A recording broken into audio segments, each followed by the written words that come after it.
বয়লারটা এখন চালু করলাম চেক করার জন্য কি সমস্যা হয়। আওয়াজ পাইতেছেন নিশ্চয়। বয়লারটা কিছুক্ষণ চলার পরে বন্ধ হয়ে গেছে, অর্থাৎ আগুন আসে না। এখন আমি খুলে দেখব। এখন আমি বয়লারের যে উপরে যে ঢাকনাটা সেটা আমি খুলব।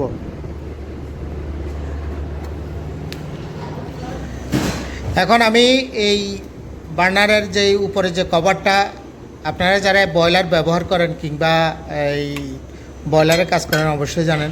এখন উপরের সাইডের কভারটা আমি প্রথমে খুলে নিব। খুলে আমি সেন্সরটা চেক করে নিলাম, সেন্সরটা ওকে আছে, কোনো সমস্যা নেই। এখন ডিজেলের যেই পাইপটা নজলের সাথে যুক্ত হয়েছে ওই ডিজেলের পাইপটা আমি খুলে নিব। যাই হোক, ওটা আমার খোলা হয়ে গেছে ভিতরের থেকে, এবং নজলের যে কেসটা যে পাইপটা সেটা আমি বের করে নিয়ে আসব। আপনাদের জানার জন্য বলে নিই, আমি সৌদি প্রবাসী। সৌদি আরবের জেদ্দা শহরে স্টিম বয়লার রিপেয়ারিংয়ের কাজ করে। দেখতেছেন এই যে নজলের সাইডটা এবং ইলেকট্রিক রডের সাইডটা কী অবস্থা, ময়লা ধরে একদম অবস্থা খারাপ। এই কারণে বয়লারটা চলছে না, অর্থাৎ চলার পরে কিছুক্ষণ পরে এটা বন্ধ হয়ে যাচ্ছে, আগুন আসছে না। যাই হোক, এখন আমার এটা চিকিৎসা করার ফালা। তো আমি একটা একটা করে প্রথমে খুলব, ইলেকট্রিক রডটা খুলব এবং আপনার হাওয়ার প্রেশারের যে সামনে যে চালানটা সেটা আমি খুলে নিব এবং আমি নজলটা খুলব। একটা একটা করে আমাকে চেক করতে হবে, কারণ আমি যখন খুলেছি এই সবগুলো আমি চেক করব, পরিষ্কার করব। দেন আমি ফাইন্ড আউট করব যে সমস্যাটা কোথায়।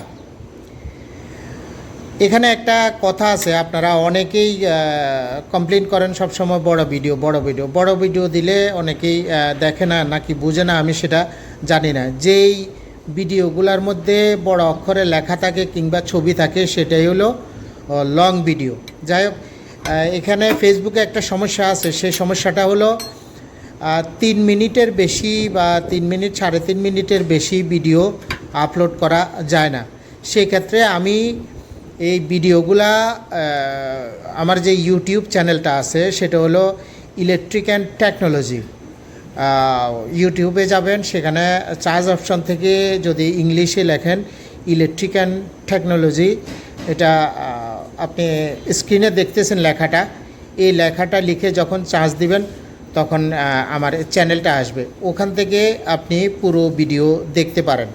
কারণ অনেক সময় দেখেছি বড় ভিডিও 3-3.5 মিনিটের বেশি আমি ভিডিও ফেসবুকে আপলোড করা সম্ভব হয় না কিংবা আপলোড করতে পারি না। এই কারণে বড় ভিডিওগুলো আমি সব সময় আমার ইউটিউব চ্যানেলে আপলোড করি আপনাদের জন্য।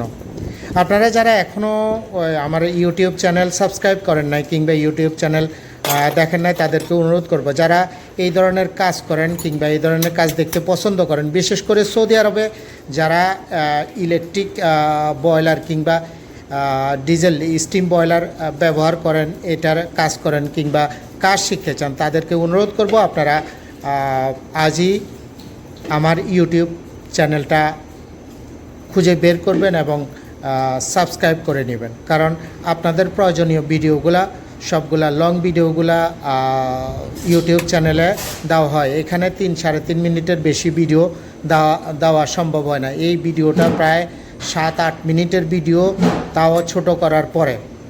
যাই হোক, এখানে যতটুকু দিতে পারি, আপনারা যদি ফুল ভিডিও দেখতে চান তাহলে ইউটিউব চ্যানেল থেকে দেখতে পারবেন। তো আপনি দেখতেছেন যে ইলেকট্রিক রড যে পুরান যেটা ছিল, ওই ইলেকট্রিক রডটা আমি পরিষ্কার করার পরে বুঝতে পারলাম যে এটা খারাপ, তাই আমি চেঞ্জ করে নতুন একটা ইলেকট্রিক রড দিয়েছি। এখন আমার সেটিং করার পালা। একটু ভালোভাবে দেখবেন, এই ইলেকট্রিক রড সেটিং করার ভিতরেই কিন্তু বার্নারের অনেক কিছু নির্ভর করে।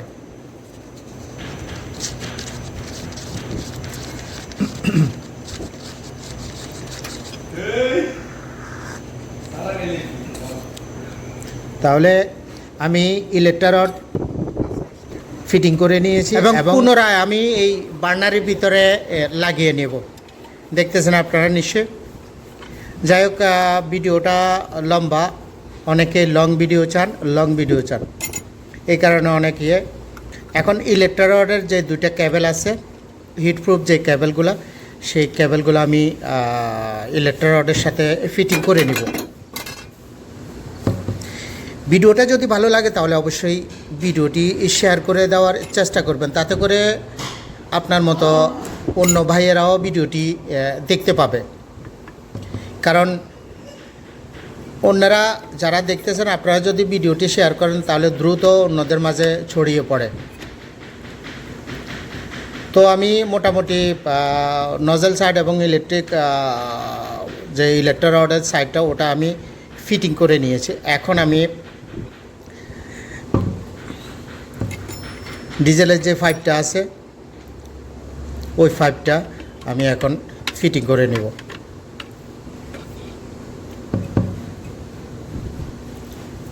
আপনাদের যদি কোনো কিছুর জিজ্ঞাসা করার থাকে কিংবা প্রশ্ন করার থাকে তাহলে কমেন্ট সেকশনে জানাতে পারেন। চেষ্টা করব আপনাদের প্রয়োজনীয় ভিডিওগুলা আপলোড করার জন্য। যাই হোক, এখন আমি উপরে কভারটা ফিটিং করে নিব। এখন আমি এটা একটু কাপড় দিয়ে ঢেকে দিয়েছি যাতে আলো না পড়ে। আমি এখন চালু করলাম, আপনারা নিশ্চয়ই আওয়াজ পাইতেছেন। অসংখ্য ধন্যবাদ যারা এই পর্যন্ত ভিডিওটি দেখেছেন এবং এই পর্যন্ত অপেক্ষা করেছেন।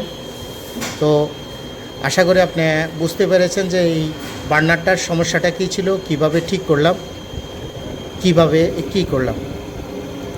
ঠিক আছে, আমার বার্নারটা খুব সুন্দরভাবে চালু হয়েছে। দেখুন, উপরে কোনো ধরনের ধোঁয়া কিংবা কোনো সমস্যা নেই, খুব সুন্দরভাবে চলতেছে। তো আমি ঢাকনাটা এখন লাগিয়ে দেব। অসংখ্য ধন্যবাদ সবাইকে। ভিডিওতে লাইক এবং কমেন্ট করতে ভুলবেন না। ভিডিওটি অবশ্যই শেয়ার করে অন্য